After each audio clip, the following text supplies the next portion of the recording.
The purpose of this podcast is to educate and to inform. This is not a substitute for professional medical care and is not intended for use in the diagnosis or treatment of individual conditions. Guests on this podcast express their own opinions, experience, and conclusions.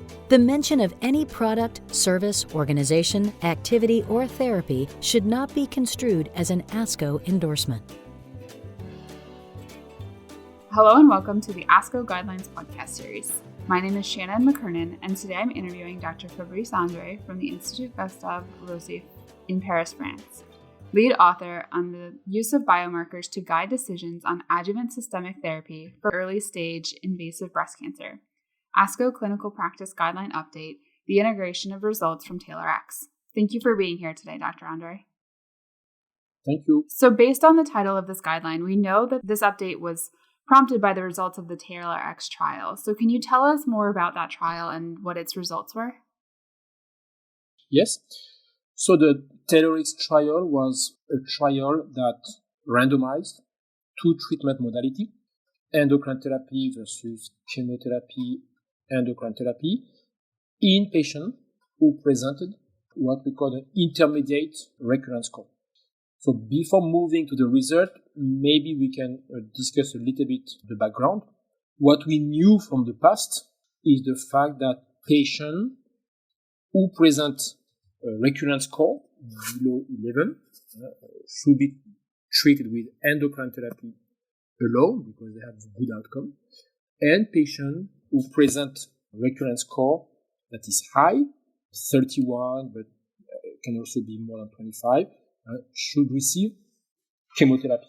And we are talking about patients with hormone-receptor positive, HER2 negative early breast cancer without lymph node involvement. And this is extremely important. Okay, so to summarize, it's a clinical trial that includes patients with hormone-receptor positive, HER2 negative, lymph node negative early breast cancer who present recurrence score between 11 and 25, and the question is whether we can avoid adjuvant chemotherapy in these patients who present this intermediate score.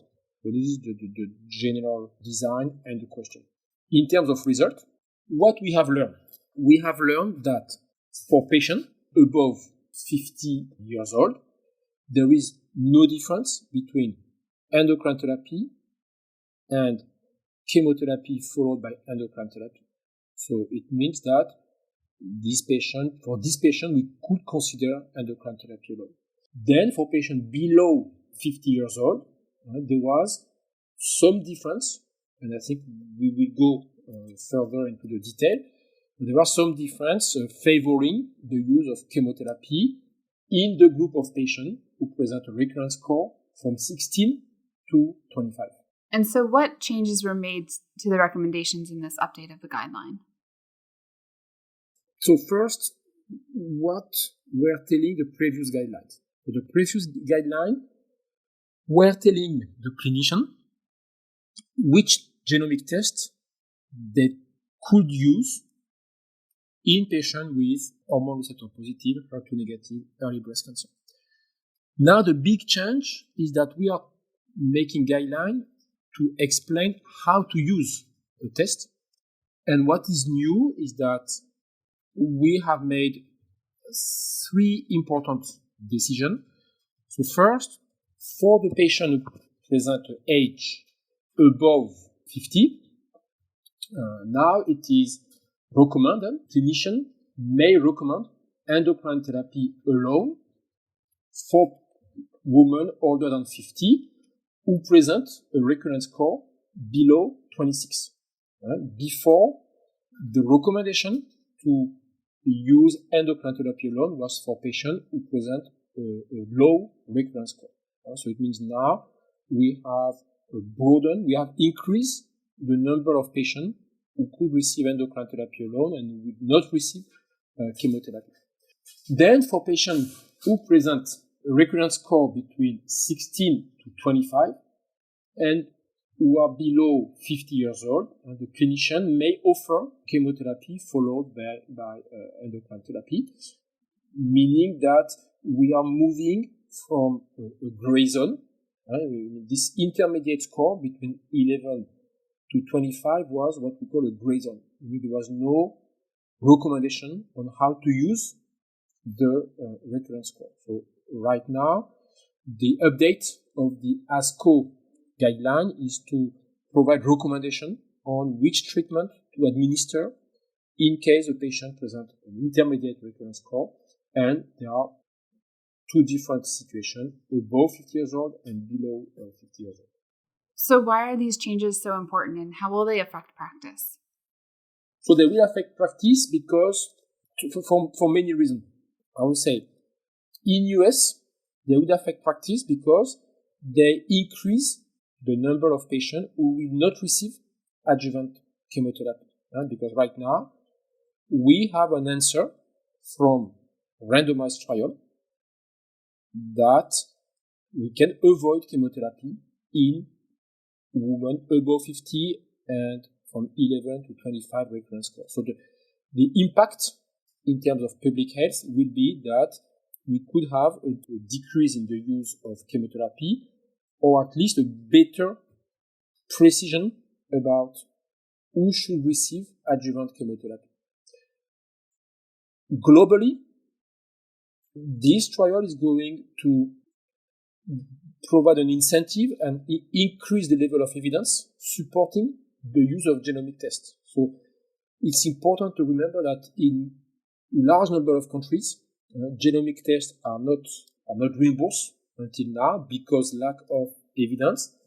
And here we have a randomized trial showing a level 1 evidence supporting the use of genomic tests. So we have two direct impacts of this trial. The first, inside US, where a lot of colleagues already use genomic tests, it provides a better precision on who will receive adjuvant chemotherapy, and is going to broaden the number of patients who will not receive it. And globally, it's a prospective randomized trial that we hope is going to incite payers to reimburse the genomic test in patients with early breast cancer. And so what does this all mean for patients with early-stage invasive breast cancer, and what should they talk to their doctors about? So for patients with early breast cancer, so what are the messages for the patient? I think for the patient, the key message is that we are moving to precision medicine, meaning a medicine that is extremely precise in terms of who should receive which treatment. And now, thanks to this trial, we are going to decrease the number of patients who will receive chemotherapy, but also for the ones who will receive adjuvant chemotherapy, the value of the treatment, meaning what the treatment provides to the patient, is going to be very, very high. So what is important for patients is really to understand that because of this trial, when we will give them chemotherapy, we will know that the value of this treatment and the expected benefit is going to be higher than what we used to do in the past. So it's really pass forward a more precise medicine that consists in using molecular tests in order to provide to administer treatment with very high value. Great. Thank you, Dr. Andre, for your overview of this guideline update. This has been very informative. It's really good to hear that the expert panel has incorporated the latest research into the guideline and has carefully considered the implications for the patients. So thanks to you for coming on the podcast to discuss the use of biomarkers to guide decisions on adjuvant systemic therapy for early-stage invasive breast cancer, ASCO Clinical Practice Guideline Update, integration of results from TAILORx. Thank you. What people don't realize is really the hard work that ASCO is doing with all these guidelines. People are very committed and they are really, really good. It's very reassuring for ASCO members to know that they are highly professional people who provide guidelines, and it's also very reassuring for the patient, for everyone. And thank you to all of our listeners for tuning into the ASCO Guidelines Podcast Series. To read the full guideline, go to www.asco.org/breast-cancer-guidelines. And if you've enjoyed what you've heard today, please rate and review the podcast and refer the show to a colleague.